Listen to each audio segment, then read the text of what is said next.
DXDC Radyoman Report. Misa ka na og 30 pesos ang mataga kilo sa presyo sa sibuyas Bombay karong nga semanaha og mas musaka pa karong nga holiday season sumala sa pipila ka mga vegetable vendor sa Bagsakan Bangkiwan Public Market ning syudad sa Davao. Sa pagkikinabi sa DXDC Armen Davao kang Hygiene Octavio, gisulti niya ang presyo sa sibuyas Bombay kada adlaw gasaka gikan sa 5 pesos ngadto na sa 10 pesos ang pagsaka niini.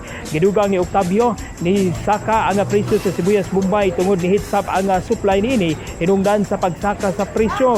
Giurusab ni Aluna Binhamin, vegetable vendor sa mga merkado nga dili lang presyo sa mga lawas ang musaka apil na sab musaka og 10 pesos matag kilo sa presyo sa gulay karong holiday season. Ay nabi usab sa DXDC News Team si Mera Manlangit giingon niya karong Disyembre ang presyo sa sibuyas sa Bombay lauman nga mas musaka pa og kapin 200 pesos ang matag kilo tungod motaas ang demand og nihitsab ang supply niini.